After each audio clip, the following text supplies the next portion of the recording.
Yeah. All right, we are on air. So, hey everyone, welcome to episode 4. So glad to have you all here. Really quick, if you're watching this off of one of our pages or you found us on YouTube, go over to the Entrepreneur Roundtable Facebook group and join because there's a lot more just in this show. The show is one piece of it, but there's also an amazing mastermind group there of some awesome people where we really spend a lot of time helping each other out, answering questions, sharing resources. It's a great tool. So you definitely, if you're watching the show, you want to join the group as well, Entrepreneur Roundtable on Facebook. Do a quick search. It's also in the show description of this as well. So let's get right on to this. We have our special guest today, Sarah. So hi, everyone say hi, Sarah. Woo! Hi, Sarah. Sarah, why don't you do a quick little introduction because we've done that a few times. They know who we are. So why don't you introduce yourself really quick and tell us a little bit about Okay, cool. Thank you. So I'm the Sarah Moore. I had to put the in front of it because there's infinity of us on the internet, so I had to differentiate myself somehow. But I basically do digital strategy for, I'm focusing on bricks and mortar businesses at the moment, but for any small business really. So that entails things like Facebook ads and email marketing and um, content marketing, that kind of thing. So that's what I do, and I just had my first client yesterday, which was exciting. Hell yeah. Congratulations. Yeah. Woo. So that's pretty much me in a nutshell. That's what I do, and that's what I enjoy, and I won't waffle on too much. where are you from?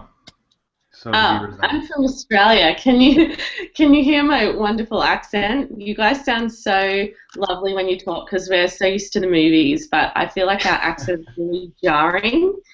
So, yeah. Our Anyways, accent, our accent, or yeah. your accent? Ours or yours is jarring. No, ours. It's like g'day, mate. You know, You're a regular Crocodile Dundee. pretty much. You know, That's there's my so many only races reference. outside. That is my only reference to anything Australian is Crocodile Dundee. Yeah, and you guys have Rebel Wilson now as well. You know her? She's Who? she was in like probably not. You're probably boys. She's like in Pitch Perfect, and she's Oh, blonde, like big. oh, she's Am I? awesome.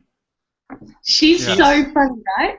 Yeah, she's hilarious. I just saw Night Museum 3, and she was probably the funniest part of the entire movie. So Oh, she's in that. I haven't seen that. Yeah, that's cool. So yeah, that's me cool, awesome, Oh, great to have you aboard. I guess I don't know, whatever on at the table, seated at at the the table. table. There we go. See, we're still working out. Okay, at the table. So let's jump into our topic today. The whole concept of being an entrepreneur, is it something that you have to be born with? Like there's a gene, you have to be born as an entrepreneur? Or is it something that you can just be a regular person and say, I want to be an entrepreneur? And I don't honestly, other than I know Gideon's stance pretty well, unless he's forgotten, like he said last time what he said and I changed did his forget. mind. I don't really know the stances of the other people, and I was thinking about earlier, I'm like, I don't have a clear, definitive, like, I kind of have my opinion, but I don't know if I could necessarily say exactly, so it'll be interesting to today's conversation. So whoever wants to start off, go for it. I want to hear Gideon because apparently he's got a really fired up version, and I want to see him get fired up. Hey, Gideon, just so you know that when you're an entrepreneur, it's something like if you haven't like done businesses like since you were a kid and always been doing businesses, that means you're not an entrepreneur and you can't do that. You have to have a regular job. Don't even try.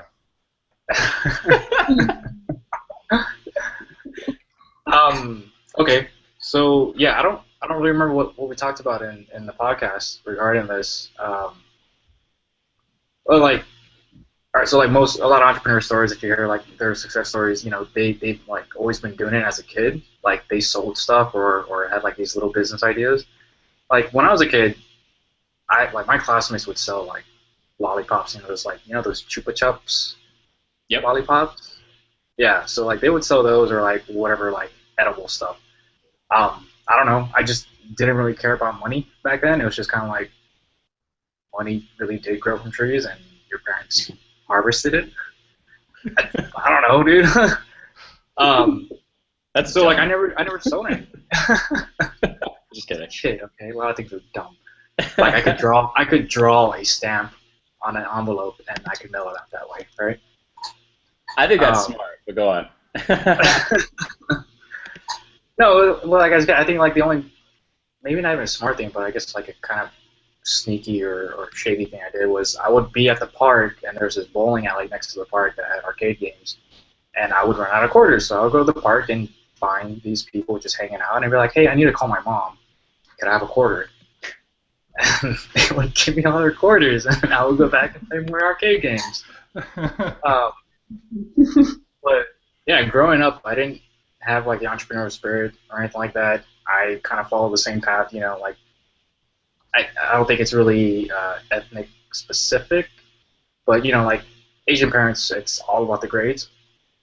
So like get good grades, get into a good, graduate, get into a good college, get a good job, and then you're like set for life, right? I didn't do any of that. So I only just started getting into like the whole idea of owning a business and entrepreneur stuff was when I was in Afghanistan and realizing that I didn't have a job to come back to, so I was like, I'll just create my own job. And so I got into like photography and things like that. And none of that stuff worked. And I just kept kind of just poking around and learning and reading and then finding AppSumo, and then that's how I got into copywriting. And then from there, it's kind of like, I don't know, you go into this rabbit hole and there's just no escaping afterwards. After you've made money on your own, you're like, fuck having a boss and going to work at like 8 in the morning, like work from home. Oh, Yeah, So I know that your basic idea is like you kind of resented, you got kind of upset at the concept of having to be born with it, because you're like, I wasn't born with it. I didn't grow up doing, like you said, all these businesses. Like I became that later, and you kind of got a little annoyed at the idea that like it's this elite thing that you kind of have to have followed the same story, and you're kind of like, no, forget that. You're like, I didn't get into it until I was older, and anyone can just decide to. And that was pretty much your take on it. You were like getting tired of all these stories of like, oh, I had a lemonade stand and I used to make 10 grand a summer as a little kid. Like all these like entrepreneur magazine type stories. So how about anyone else? Like, what is your take on that? Like, because I know Mike from last week. Both of us grew up just trying to make money, whether it was for grandparents or friends or whatever. So anyone else, what's your guys' take on? Is it something that you're kind of a certain kind of person as an entrepreneur, or can you just decide? Like, I mean, with the economy and stuff nowadays, can you get laid off and just go, I'm going to become an entrepreneur because I don't want to try to find another job just to get fired from again? Or what's your take on it? Sarah, you go. I want to hear what you have to say. Oh, I was actually thinking about this question last night, and I feel like sometimes extreme circumstances create accidental entrepreneurs in a way. So what I mean by that is that if you're, I mean, probably in the entrepreneurial world it's called like your why, but if your drive, I guess, is greater than your laziness, I feel like you can be an entrepreneur, because some people do, like what you said, Jared, some people do get laid off and they kind of are in a position where they have no choice. Some people, they get sick family members or they need to look after their children for whatever reason, and it becomes a necessity. And I think that people dig deep and they find something that's not there. I'm not saying everyone can. I'm not saying everyone has it, because I think we're all gifted differently as well. But I definitely think it's something that can be found. It's not. I would agree with Gideon. I was like you, Gideon. I wasn't born entrepreneurial. I was probably born competitive and personally just like I was probably more self-competitive than anything, but I had nothing else. Like I wasn't popular, I wasn't anything like that at school, so I was the smart kid. And so that as I got older, I realized as I had jobs, I was like, this sucks. I need to get to the next level to earn more money. And then I would get to the next level and I go, this still sucks. And I kind of got to this point where I realized that I need to be working like 100-hour weeks to even be living the way I want to live. And that's kind of, I got my actual last job, I got made redundant. And then, like, 4 days later, I found out I was pregnant. So there was kind of like some mysteriously divine thing happening there. But that's when I really started my journey with entrepreneurialism, if that's the word, mainly just because I was forced into that position. Um, so yeah, that's just my take on it. I don't think you have to be born that way, no. I think I'm kind of on the fence. Like, I think that everyone's born with something that drives them, and everyone's got something that they have a talent. So I always, like, for me, friends and family, or you always hear people, oh, I've got this idea, I've got this thing that I want to do. So people have it in them. I think everyone's born with some kind of fire inside them. I think the sad thing is that majority of them lose track of it, and they just succumb to their surroundings and give up. So I think that everyone has it to do it, and then there is that certain launch point that's like, fuck this, I'm going to make something happen here. Or maybe it's not even that launch point. Maybe they just see it from the beginning, like, I just have this passion to do this, and it's something that unleashes it. I don't know. I just think that, I think people are, like, again, I think people are born with it. I just think that either they decide at some point to do it or not. And, society is just, then they get too caught up in the bullshit of society, or what are people going to say when I launch this and no one wants to do it, and it's fear and all this crap, but I think that I think anyone could be an entrepreneur. I think that anyone can start their own business, and I really hate it when people start saying, like, that the government owes them or they need jobs made for them. I'm like, go fuck yourself, because I make my own money. It drives me insane. Like, I truly get pissed off because I'm like, get off your ass, take something you're really good at, and put a dollar value on it, and sell it. Don't sit around and be like, well, my job isn't moving me up, or I can't get a job. It's like, make your job. Don't blame other people because you suck at selling yourself. Like, if you're really good, it would happen. If you worked for it, it would happen. So so maybe, I don't know if that's a very direct answer, but I do think people are born with it. I think everyone's born with some kind of passion, and they either ignite it or they just let it die because they get lazy or they're fearful. And it's just the small percentage of people that actually take a step and they're like, I'm doing this, and it's hard as shit. It's not like, I'm gonna be an entrepreneur, then all of a sudden it's like all this money gets thrown at you. It's like, I'm gonna be an entrepreneur, then it's like, where's the fucking money? But and then it tests you the whole way. Then it's like, all right, how big is that passion? Are you gonna stick with it, or are you gonna stop? So. Yeah, I kind of agree. I think it's kind of like a good example is Fight Club, to where, we see the main character and he's just the average guy. He's okay with everything in the way society says, and then obviously the Brad Pitt character comes around and is like showing him like how it could be and helps him get fed up.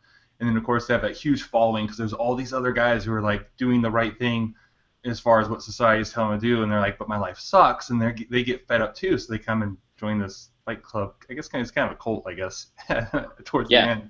But like, I think that resonates. It's the same thing, same storyline with Wanted. The guy's just at his computer doing the whatever, and then all of a sudden he sees like he gets fed up and something snaps, right?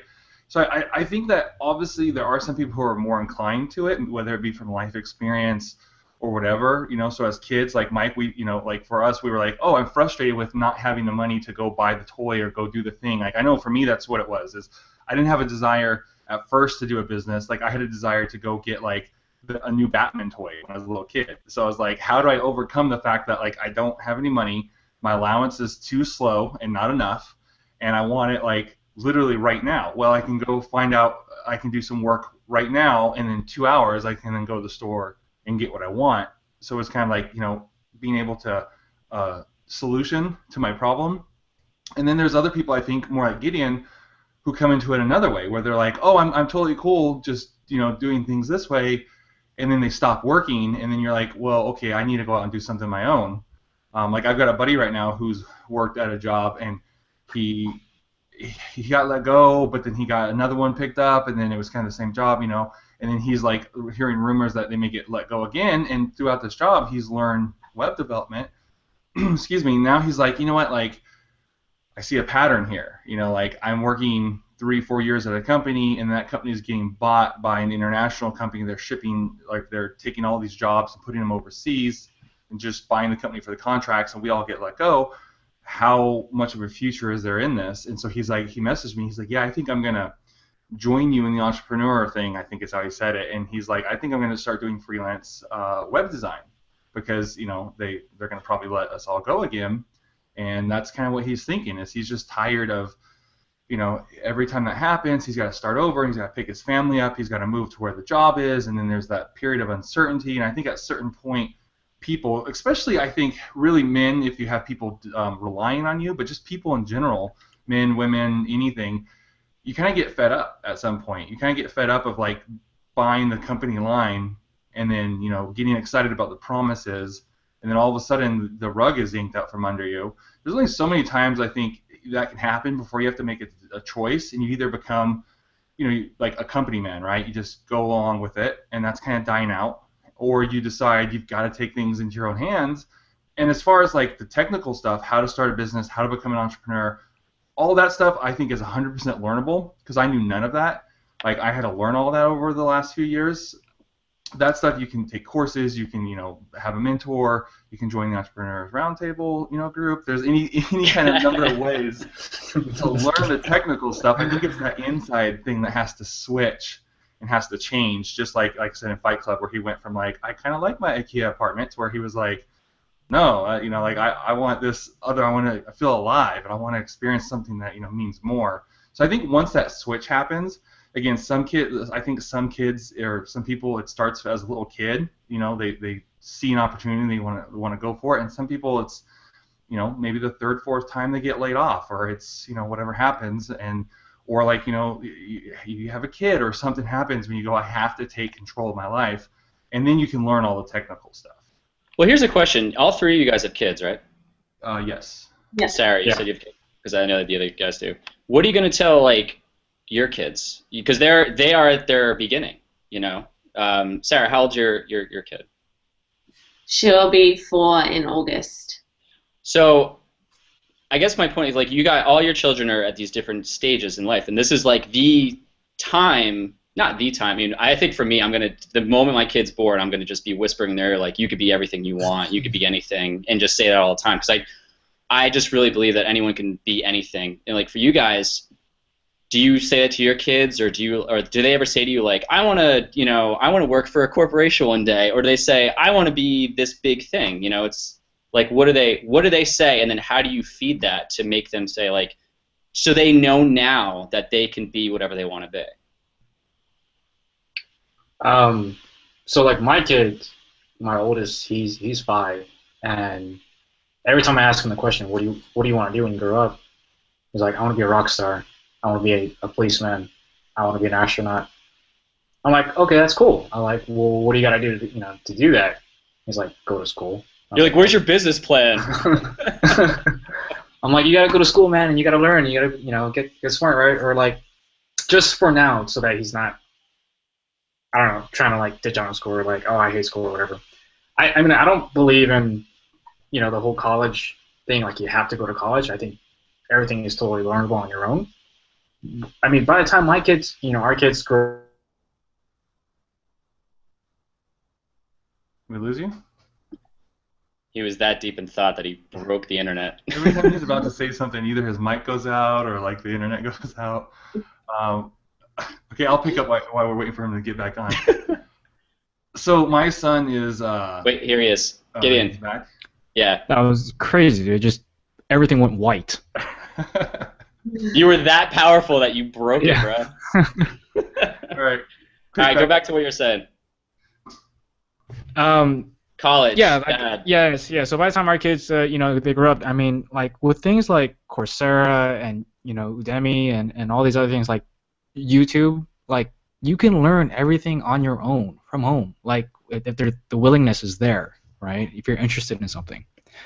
So for my kids, like, okay, he wants to be like these things just because like he doesn't really know what it takes to actually get there. But it's like, okay, well, if you want to be a rock star, like, you're gonna have to practice, and you have to practice a lot, But you got to stick with something until you get tired of it, and then try something else. If you don't like it, I mean, at the very least, you need to try something before you know if you'll like it or not.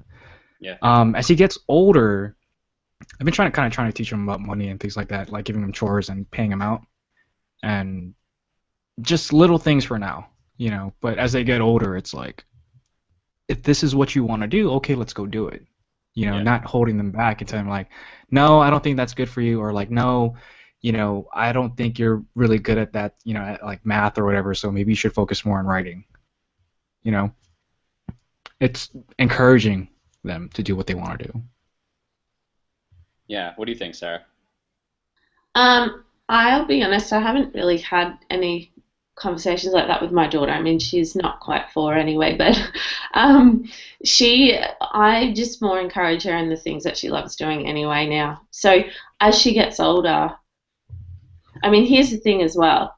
It's like it opens up that whole conversation about traditional schooling versus non-traditional schooling and all that kind of thing, because like I hated school, even though I just said I was, I enjoyed the competitiveness with pretty much myself. I hated it too because the social aspect for me was really hard. And everyone's different. I have friends who loved it. And so I think the other thing is, like, I started a degree at university. I started more than one. And I was doing business by the end, and I ended up quitting that about halfway through, or deferring anyway. And one of the reasons I did that is because it just felt like it was moving so slow. And one of the things that our generation has that the generation before didn't have is the internet, and it's so fast to access the answer to anything, and it's so fast to learn something. And so right now, like, I don't know if I would necessarily encourage university. Like, if she wants to be a doctor or something, that's different, Ew. Yeah. Don't go and learn that on the internet, please. But if she wants to do something that's a little bit more creative, or just less serious, I guess, I'll just encourage her to do what she wants. I mean, I want to encourage discipline as well at the same time. Like, school gives us things that we don't realize it necessarily ever gave us either. But yeah, just trying not to cut off things that she's pursuing because they're not what I would do, or whatever. And that's the thing. Here's a challenge, right? So I don't love traditional schooling. But if she really wants to go, like, she's obsessed with the idea of school. So if she wants to do that, she wants to go right through, and she wants to go through university, I have to support that too. So it's just about having that conversation, knowing she's loved no matter what, and all that. It's that stupid Wheels on the Bus song. It gets everyone fired up. I want to take a bus. It sounds great. That was mine. That was what got me wanting to go. Yeah, right. Deep thinker. True story. That's all I have to say on that. All right. For me, my daughter is a little bit older, so you guys sound like, right around, you said 5, and then Sarah, you said almost 4. My son's that age, and he's oblivious, right? You ask him what he wants to be, it's either Iron Man, Hulk, or Ben 10. That's like what he wants to be. And they kind of switch depending on which week it is. So he doesn't really think about that. But my daughter, who is 7, about the time she was 6, she got into it, and she used to be, anytime she saw a job, she wanted to be it. So, like, the main one, she wanted to be a princess. But, like, it'd just be random stuff. Like, we'd be getting gas, and there'd be someone, like, the tanker in there filling up, and she's like, what is that job? I want to do that when I'm older, And so, like, she just wanted anything. And about 6, it switched. Because I listened to a lot of business audio podcasts and books in the car, and she started listening to them and started asking me questions, and she learned about it, and then when it changed everything. And so she learned that, like, That's awesome. Yeah. Yeah, I think that she's more of an entrepreneur than I am because like she sees business as a solution to as an outcome. So like she'll see things that she wants, and it started when she wanted to go to soccer camp, and we told her, well, you can go if you can raise the money, and so she started her first little business. Goal was to raise $90. She raised almost 300, and Holy crap, dude! yeah, and so ever since then, like she's been just like if you ask her like what she's gonna be or what she is, she'll say that either I'm gonna be or I am an entrepreneur. Like almost to the point where it kind of annoys her mom sometimes because she's like, "That's I had nothing to do with that. You've done that to her." And yeah, so she's like the stereotypical like like always in search of a problem to be able to find a business around. So like if we go to the store and she sees stuff she wants, she's like, I need to come up with a business idea to make enough money to come and get this.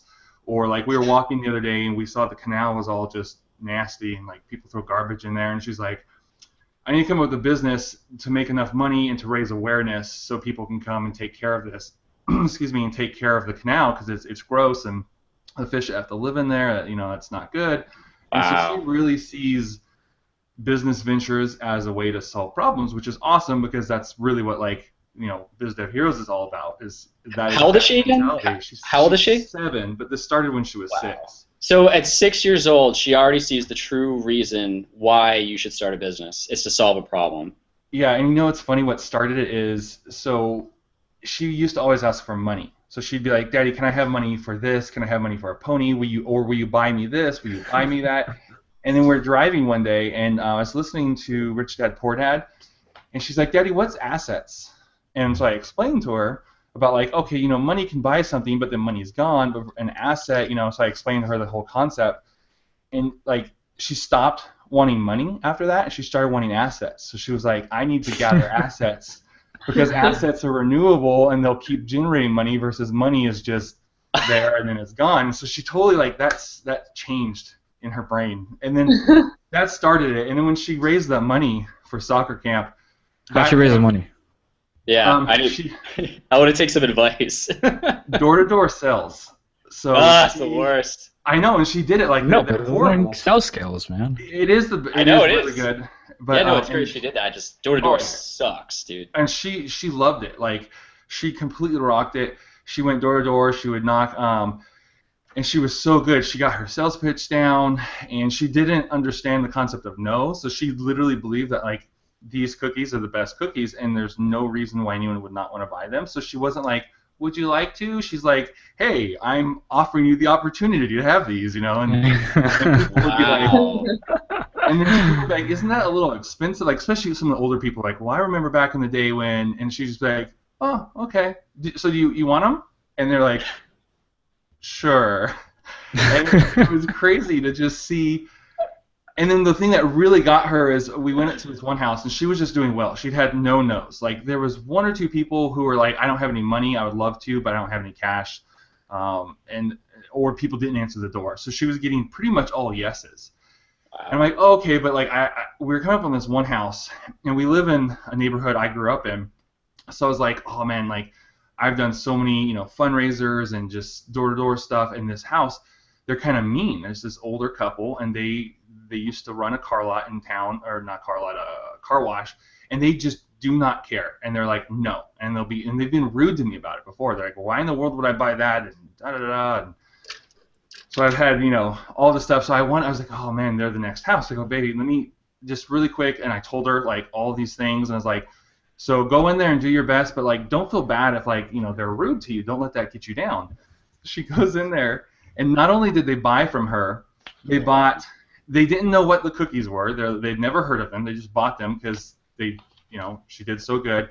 And then they gave her a tip, which was like, so they bought 1 set of cookies, and the tip could have bought like another 1.5 packs of cookies, but they just wanted to tip her with that. So she comes out of there, and it kind of backfired on me because she's like, I'm a better salesman than you are. You've never been able to sell to them, and I sold to them. And she, just 2 days ago brought that up, and again, she's like, I was like, what? Something about it. And I was like, why do you like, want to have a business, whatever? And she said whatever, and she's like, and I'm a better salesperson than Daddy, so like I know I can do it. Wow. And yeah, so I think our next guest needs to be your daughter. Yeah. Give some selling advice. Actually, I had her on. Sales 101 down. She's like, ask for the sale. Uh-huh. Oftentimes, that's awesome. Yeah. And she has no, I think a lot of times getting started, we like doubt the value of our product. And so we undervalue, we're like, if someone says no, we like, not, I don't say we as an us, I'm just saying like things I've seen and then from, coming up in stuff and sales. And it's like that whole, like, if you're not on point with what you're selling, you can't truly believe in it. It makes it harder because she completely believed that because her mom made the cookies, and so she believed that they were the best cookies, and she honestly believed that everyone needed these cookies. And so she had no problem, like, telling them. And so if they'd have an objection, like, she didn't shrink back from like most kids. She would go on with like why she needed them or why she should do them. If they asked about what she was selling them for, she told them all about soccer camp and then how that she was trying to go to soccer camp, so she had a great like purpose behind it. She like hit like all these just great reasons to get someone to buy, right? And then she was so enthusiastic and just so cute that like no one could say no to her, and you could tell that she was just genuinely like felt like they should have these, and so it wasn't like she was just trying to sell them. She wasn't like shy at all about it. See, like, I already want to have kids as it is. But like this, honestly, it gets me fired up of how awesome. I mean, I think it'd be fun anyway because they're like, walking on grass is the best thing ever. I'm like, I totally forgot about that, But like them being like, don't ever sell yourself short, Dad. I'd be like, yeah, fuck yeah, great selling advice. And then I didn't like have them start listening to Grant Cardone 10x Rule just to like give them some more backing. Yeah, dude, that's amazing. That's really amazing. So that's my daughter, and who knows, maybe she'll become a host on the show before too long. So, or be like the next CEO of Yahoo. Yeah. Yeah, seriously. Wow. All right. Next topic. That's our show for today, folks. All right. See you later. All right, real quick, does anyone have any other comments or anything about the whole becoming an entrepreneur? Anything else you guys want to bring out about that? Yeah, so I gotta disagree with Mike on the whole people are born with something, like passion or some kind of fire. I think it's a discovery process, I mean, because it's conditional, like environmental conditioning, right? Like what you're exposed to. And then also the conditioning of like your parents, the people around you, your siblings, your teachers. It's a lot of brainwashing, and it really is when you're at such an impressionable age. The things that your parents tell you, like, you internalize that. So you might never develop that fire. And like I don't know, like I don't think being entrepreneurs forever. There's always a seed there, though. Like Jared saying his son said he wants to be the Hulk or Iron Man. He truly believes that. And it sounds really cute and like innocent, but there's something behind that, and I think that there's like I believe in what you're saying. It is surrounding that does define things, but it's also builds character and how bad do you really want it? If like he wanted to be Iron Man, like he could be Tony Stark and become this guy who creates these amazing things, like these devices or what all these What the hell does he build? Like all this stuff that's electronic and shit, Yeah. So sorry to cut you off. I just think that there's a seed there, but that was kind of my point, though. Well, no, I see what you're saying, because with that, if I like dig deeper of why, other than just the fact of like he likes them, he watches Avengers and stuff, the cartoon, he wants to be these heroes because he wants to be able to beat bad guys and to help and save people.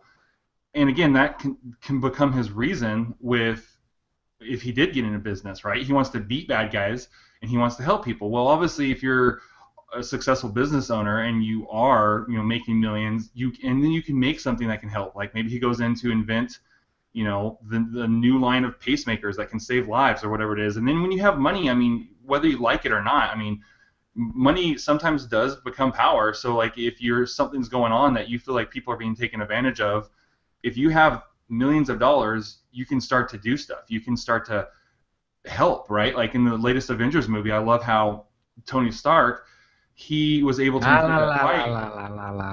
What? Okay, I won't give any spoilers. But I didn't get to watch it yet. Oh, I thought you just wanted to go into like geek talk. No, listen. I won't give any spoilers. I won't talk about the movie then. Tony Stark Part has at the end a when they all relief. died. Yeah, that was great. No. Tony Stark has a relief fund, right? So, other heroes, they can go in and they can fight and beat bad guys, and that's all great. And then they leave, and then people's lives are destroyed because, like, grandma got squished by an alien, and the house was destroyed in the building. Tony Stark is the only of the heroes that has a relief fund.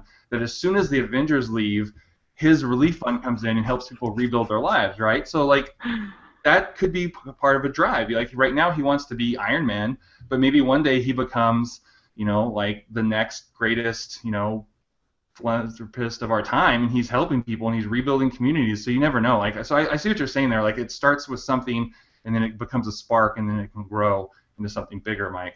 Yeah, but and Gideon, I apologize. I totally cut you off there. You were in the middle of a thought. No, I was just saying like that. It still requires nurturing and conditioning. I mean, you put a kid with like two really shitty parents who tell him like no to everything and that you can't amount to anything, even though he has this little spark in him about what he wants to be. He's gonna start believing that, and then that belief becomes his life. Yeah, but I think that's sad So- though, because I think that if you're an adult though, there's a point where you have to start blaming your parents and start being, you can't be in your 30s. Christ, man, you can't be in your 20s and be like, my parents did this. It's like, who cares? Yeah, but that's a mental mind shift that you have to reach first. If you get truly sick of something, it's only up to you to change it. I don't give a shit. There We is all nothing. agree on that. Yeah. We all agree on that. What I'm saying, but you see these like thousands of people who are like stuck in this rut, believing that this is the way that life is, Right. and they don't get the support from like for us, I think we're kind of lucky to like even notice that we're tired of this shit or the shitty lives that we've been living, right? And we decided to make that change. Right. But it took an eventual, getting to that point. It wasn't just one day, right? It's like you start believing into a different mindset, and it's like, okay, like the military. Like, not everybody can be in the military, and quite honestly, not a lot of people in the military now should be even allowed in the first place. Did you learn that last weekend when you were weekend warrior in it? Oh my God! I don't want to get off tangent here, but I finally get back in the reserves to finish out my contract. I go to my first drill, and I email, like, I'm the new guy. Everybody knows that I'm the new guy, right? So I email, my sergeant. I was like, hey, where are we meeting at for PT, physical training, in the morning on Friday? So they tell me, and I go to PT. I get done. I shower. I go to formation at the unit. And all these people are carrying their big-ass rucksacks with them and, like, all this gear. And I was like, dude, what's going on? And they're like, oh, we're doing a 3-day field training exercise from Friday to Sunday. I was like, what do you mean? They're like, we're staying in the desert, like, overnight. Like, where's your gear at? I was like, nobody fucking told me this. I was like, when are we leaving? They're like, in an hour and a half. What? I was like, why didn't anybody tell me this? So I, like, rushed back home, like, had to piecemeal, some gear together from like storage, and then spent 3 days in the desert with like hardly anything. Anyways, yeah, that was fun going back in. But when like, put against the wall, when you put against the wall, you figured it out. What choice do I have? Exactly. What choice do people have? When you're put against the wall and there really is no other answer, what choice do you have? And that's what. Fight or flight, Yeah, I mean, you couldn't just say, "Oh, I guess I'm just not going to go this weekend." You're like, "Shit, I have to go." There's no backing out. Yeah. But you figured it out in the last. I think when people are put against the wall, I mean, I know your story probably wasn't going in that direction, but I think when people are put against the wall, you have to figure something out, but people have that in them at that moment. It's like you can get that's when your creativity comes out. So everyone has that in them to get that creative, I believe that. Well, in this case, it's the military, and if I don't do what they say, there's like actual repercussions for it against my life, Right, but if you lose your job and you have a mortgage, you have to figure out how to pay for that mortgage. So, and like you have to, in that moment, it's that you're against the wall, or if anything in life, when you're against the wall, like you have to figure that out. And I think that's why I think people are born with it. People have a way of figuring it out. and they can get creative with it. Because if they back, if people back down, and then they're fucked. So. Well, I think very very few are able to come up with the creativity with it to find a solution to their problems. I'm just saying it's not for everybody. It really isn't. It's not. It's a very kind of exclusive kind of club that you have to like really work for and to get in. And it's gonna suck. I mean, most things you have to work for. I mean, you could say the same thing about being a doctor, being a lawyer. Like you can't just wake up and decide. Like you have to really decide you want to do it. You have to go through the steps. The same with the entrepreneur. Yeah, it's hard. Maybe it's not for everybody, but it doesn't mean that anybody, with barring maybe very limited extreme examples, couldn't become it if they wanted to. If they have to. Those are the people who want to do it, and those are very select few. But I think of entrepreneurs. But No, I think I'm just that. saying. I think, but if they don't be my point is that if you have passion about something, you can put it into any direction. So let's say entrepreneurship isn't it. You still have that seed of you. Maybe you become a marathon runner. Maybe you want to climb Everest. Maybe you are just really good at working for a company and being the best part of that department that you're in. So, but if that's something that drives you, that's, I think just that drive to go in a direction. If it is entrepreneurship, and that's your passion, then it'll put you in that direction. I guess that's kind of where I was going with that. But I think Gideon's right, though. I think Gideon's right, though. I think that Gideon's right, though. It isn't for everyone. Like this, it's not the it's not the reward that's not for everyone. It's the dedication and the time that's the hard part. And you have to really it's a struggle, man. The shit. Not only is it a struggle, but you got a family, you have a wife, husband, kids, things like that, and friends, people, your own family. My mom doesn't understand what I'm doing. She's like, why do you want to do that? Why don't you just get a job and then just focus on your family? I'm like, because I want to be fucking rich for once. I didn't have money as a kid. We didn't have money as a kid. I didn't get to enjoy any of this shit. Yeah. Why can't I, do something about it now so that I can have the money to go travel and not even worry about it and buy the stuff that I want to buy for my kids and enjoy the finer things in life and having money solves the problems that not having money causes. So I want money. Sarah, what do you think about all this? I can see both sides. I think that I think to kind of flip it on its head, it's like any of us probably have the ability to become a doctor, for example. Just be extreme with that. But I don't particularly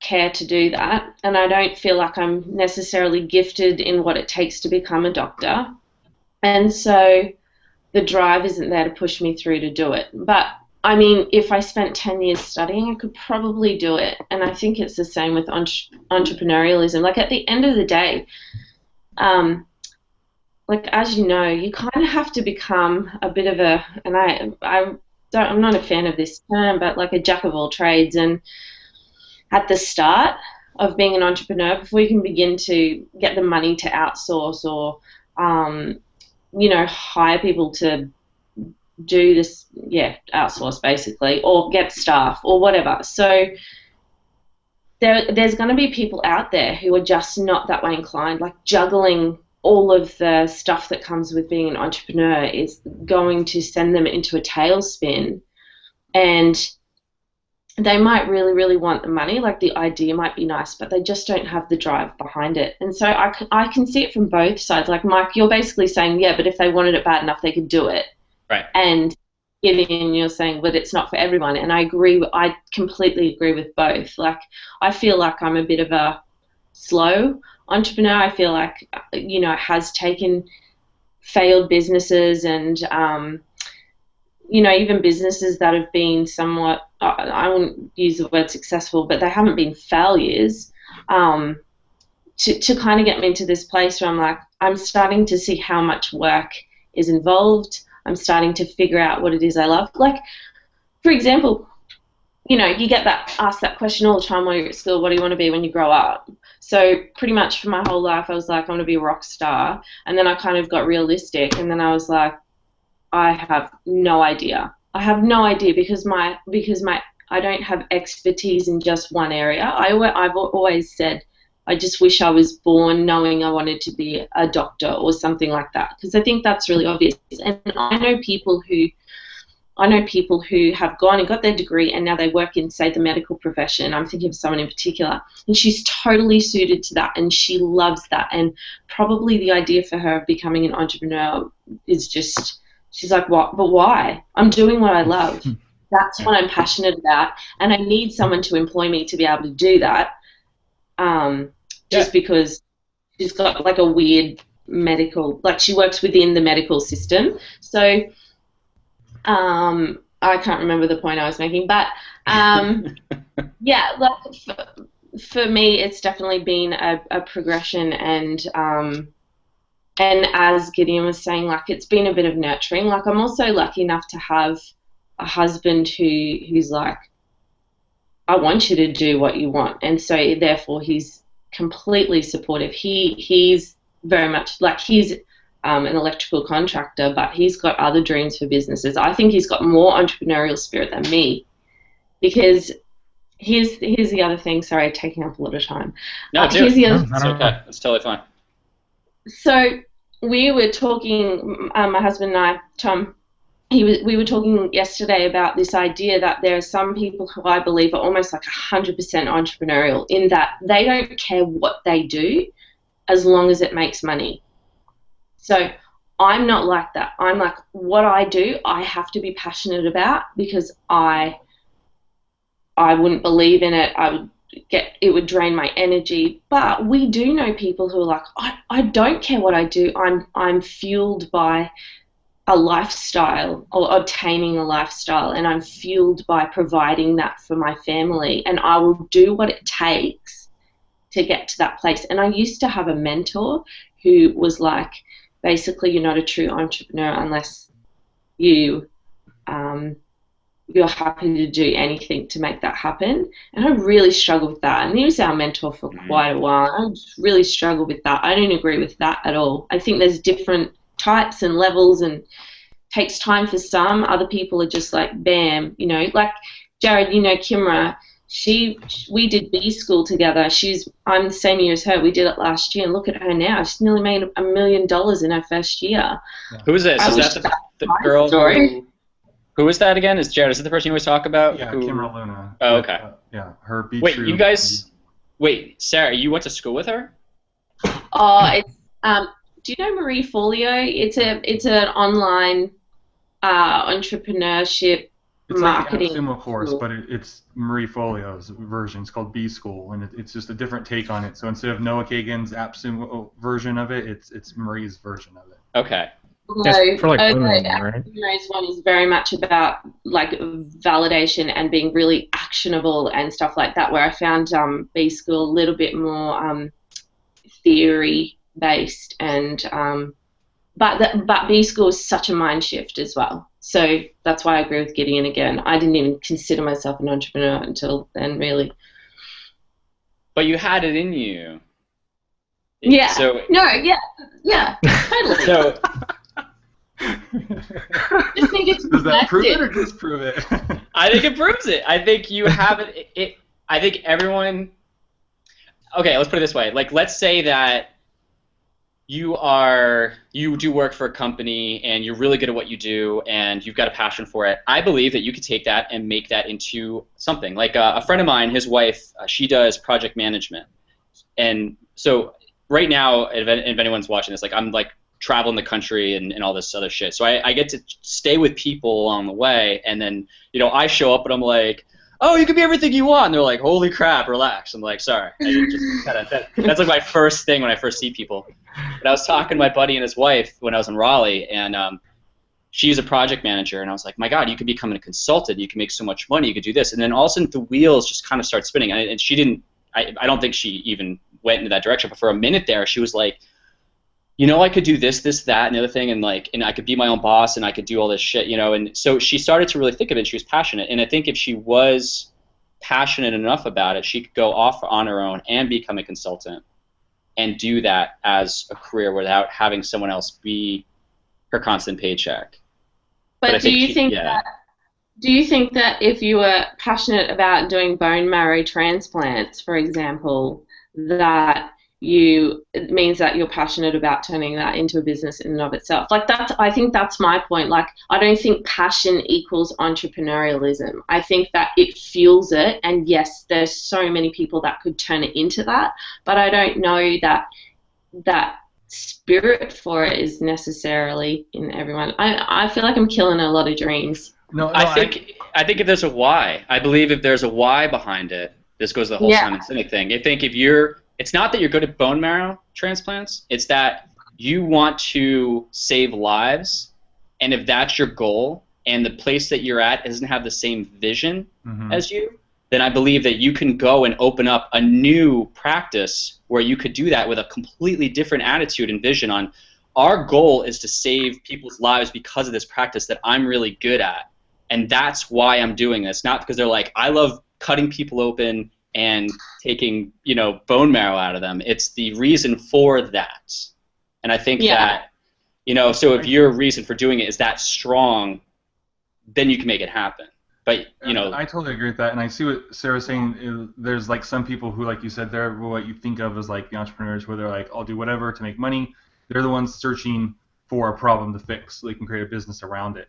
Versus there's the other people who, like Mike is saying, they have some sort of passion and they're not allowed to do it, and so they have to become an entrepreneur to be able to do it, whether it's bone marrow or, you look at YouTube and you see all the girls who are doing like makeup videos, and on the surface you're like, oh, a makeup video, what? And then it's like, no, like not all of them, but you see a lot of them, they'll be like, no, I truly believe that like every woman is beautiful and every woman should feel beautiful. So they have this whole reason behind it, and then they learn the business side, because no one's going to listen to them just, oh, every woman can be beautiful, whatever, and like, oh, whatever. And then all of a sudden, like, they learn, okay, well, there's this platform called YouTube, and there's all these strategies I can learn, and I can get out there. And then they become a huge YouTube star, not because they were trying to make money and they saw that, hey, this is a popular niche right now of these makeup videos, but they had this passion. So there's both ways to come at it, and that is the opposite, kind of like the back door. Like, I want to do X, and people won't let me do X, so I have to become an entrepreneur to have the resources and the opportunities to become X and to do Y to reach the world with it. So I like that the idea that the people won't let me. I like that, because I love thinking that it's like, well, no one's going to let me. So you have two choices. Either you can just keep saying that, or you can go, screw this. I'm going to, it's like, I was gonna do a Game of Thrones reference, but I don't want to do any spoilers for anyone. It's like, sometimes you just want to like tear things down on your own and be like, you know what, I'm going to create this from scratch, because it's like, prime example, I have this whole product that I'm having you guys go through and test it for me. This doesn't exist. I envisioned it, and last week I fucking built it all the way through. Yeah, it's probably like messy along the way, but I had it in my head, I sat down and I built it, and it didn't exist, but now it exists. So it's like, I think if you have a real drive for it and there's a reason behind it, you can just envision it and make it happen. And everyone's like, you can't do this, you can't do this. It's like, oh, really? Go to this link. Here it is. It exists. Then they're like, holy shit, you actually did that. And you're like, yeah. Like, so you can't say that I don't know. You just can't say that. People can't tell you what to do. It drives me nuts. I think instead of starting with passion, it starts with belief. Sure. Like your perception and of like the world, your worldview, right, of yourself and the world around you, like your reality, right? Because everybody has a different perception about their own reality, and so, yeah, dude, like we have the perception of you can't tell me no, you can't tell me what to do, you can't tell me it's not going to work if you've never tried it before, and even if you have tried it, maybe you screw it up and I'll do a better job than you, right? Yeah. Like we have that mentality. I don't know how long it took for all of us to get to that point, because I'm pretty sure, like, growing up, all of us here kind of had like the same beliefs about the world, right? Like, you just Possibly. follow a certain path. Maybe I'm taking a guess here, but yeah, I think it just starts with belief, man. Like, 'cause like before going to Afghanistan, like I believed the same thing. Like, I just had to get a job. And then when I was in Afghanistan and I found AppSumo and I started reading about all these entrepreneurs and like learning about it, I was like, maybe there's a different way. When you did And that, then, did you start envisioning, like, it wasn't, and this could be totally like wrong, but did you start seeing I could build a business, or did you start seeing my life could look like this if I did this? no, I started seeing like all the other military members around me and their lives and what they were talking about and what they wanted to do, Mm-hmm. and I was like, that sounds fucking stupid. Like, not to put them down or anything, but it was like, okay, they're like, oh yeah, I'm going to go back to my job working at whatever the refinery or whatever day job that they had over their active duty, and they're like, oh yeah, like I'm going to school right now, so I could be this or this or this. And I'm like, so basically you're putting yourself in debt so that you can do this or whatever, or you're gonna make a career out of the military. Like this is the only thing that you can do, right? And maybe they're happy with it. That's fine. I was like, but I fucking hate the military. I don't know if I can say that. I don't think you can say that. You still got to do weekend training, man. Yeah. But I hate doing it. Like, I did it, and I'm done with it. Like, it's not for me, right? And I'm not going to build a career out of this. So, like, that's what kind of got me into the whole thing about, like, listening to all these other people's lives, and I was like, dude, like, I don't want to do that anymore. Like, that's the same story over and over and over again I heard my entire life. And I want to do something different. So that's when I first started like reading about other entrepreneurs who are like doing all these cool things. I was like, I want to do that. I want something different. And that's like kind of like how it hooked my interest and got me into it. Yeah. I definitely grew up believing that an entrepreneur was an inventor. I thought I had to come up with something. I had to invent something. And Oh yeah. I don't like know why. I something think the stories you see, like Richard Branson and stuff, he starts this cool airline that, everyone's boring and now he's not. And I just was like, what am I going to invent? I'm not that way. I didn't feel like an inventor. In a way, yeah, it anyway. is, though. It is kind of in a way. Either you create something new, or you're in the middle of doing something. It's like Tim Ferriss when he did the 4-Hour Chef. Granted, he did a lot of research and found things where there's tons of cookbooks out there. So why would someone buy this? And he was like, well, let me research all the ones and see what's missing. So he didn't invent a cookbook, but obviously it's a lot more about life and things like that. But he also found things that it was missing. Was like, well, let me improve this, And I think that's so you could take something that exists and invent a different path from that and make that part of it better. So in a sense, it can be an invention in a sense, in a way like that. Yeah, I'll say real quick, just a funny story. I didn't know what an entrepreneur was until after I was married. And I found these entrepreneur podcasts because I had a video production business, and so I found these iTunes podcasts about other videos stuff. First time I ever heard the word was in high school, my junior year in high school, and they were going around the room saying, what do you want to be when you grow up? And of course I was like, a film director, I want to have my own film production studio. And then this one girl was like, I want to be an entrepreneur. And I didn't know what that word meant. It just sounded like some French word. And so she wanted to be, and she described what she wanted to do. And she basically wanted to be like an interior designer who was like a consultant who would come in and do stuff. So for years, I thought an entrepreneur was like an interior designer type thing. and I was like, that sounds like the worst thing ever. I don't want to be an entrepreneur. And it was literally, I'd been married for a couple of years before I found these podcasts and realized that no, an entrepreneur is basically similar to a business person. They just, and like I learned the differences, and I was like, oh, well, that's cool. That's not a interior designer at all. You're dumb. I'm just kidding. So if I can do it, then. Oh man. All right. Any closing comments? We're about rounding up our time here. So any closing comments anyone wants to get in before we wrap this up? Okay. Let's do. For us, really quick, just thank you, Sarah, for joining. And what we normally do at the end is we all kind of go through and just plug kind of what it is we're working on right now that we're excited about, or where people can contact us. So looking at the screen, Gideon's first. Let's go with Gideon. I'm actually last on my screen. Just saying. Always going against the grain, Gideon. You're such an entrepreneur. Just do what you're told. No, I'm not on duty, so I don't have to do what I'm told. PT your ass. Yeah.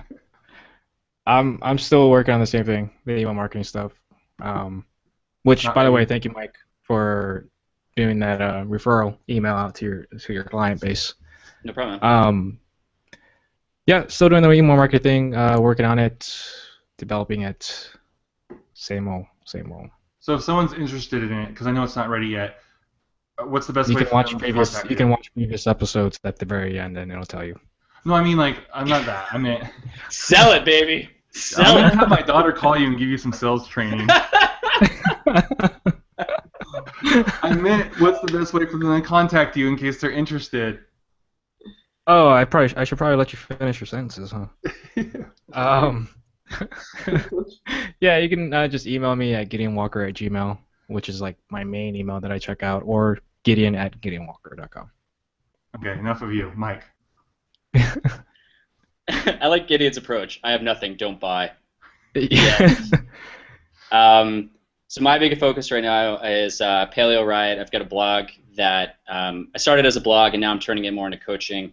And a division of the coaching is I created this product that is a challenge for anyone out there. I'm targeting CrossFitters who have been involved in CrossFit for over a year, and they aren't seeing results because they're just not focusing on their diet. So it's called the Make Some Noise Challenge. I'm going to launch it pretty soon. I'm just tweaking the back end of it. But what it is, it's 4 different tiers, and it gets progressively harder as it goes along. And it's going to be community-based with a private Facebook group of people who are in it the same, with the same mindset, the same struggles, and you guys could kind of, feed off each other, create, find people who you can team up with, and like accountability partners and things like that, or you could find people that you're kind of in a race with and try to beat them. So I started doing the challenge myself last week, and it's hard, and I developed the thing out of my head, and it's really fucking hard. So I'm really excited to launch it eventually, but I have to make sure that from beginning to end, the back end structure. Yeah, the back end structure is working. So there's a lot of different pieces. So where do we go to get on a waiting list if we want to do this when it comes out? Actually, there is nothing right now. So just email you, and then just email me. Yeah, email me info@paleoriot.com. Actually, you can see it on my screen, but PALEORIOT.com. And ask me any questions. You can check me out on Facebook. I don't have an address for that though. So you can just look for Mike Doyle. All right. I'm sure I'm the only one on Facebook. Yeah. Good. All right, Sarah, you're up. Thanks so much for having me, guys. It's been so fun. So I just have my digital strategy business, and you can find me if you're looking for me on Facebook, facebook.com/thesarahmore, which it's different to my URL where it's getting changed. But my URL is www. Oh well, it's on the screen, so I don't really need to say it. If you want to email me, I'm sarah@themoreacademy.com, and what I do is essentially create funnels to drive leads to the business and hopefully make some sales. And yeah, as I said, I'm working with bricks and mortar, but I'm happy to work with everyone. I just felt like that was a bit of an untapped area for us. Are you strictly taking on Australian clients, or are you up for taking around the? So I'm happy to do Skype and those kinds of things for anyone who's overseas. But yeah, that's pretty much what I do. So yeah. And if anyone's listening to this down the road when we get this on iTunes, that address is it looks like MOORE Academy.com. Oh yeah. Sorry, we'll put the links in the show notes.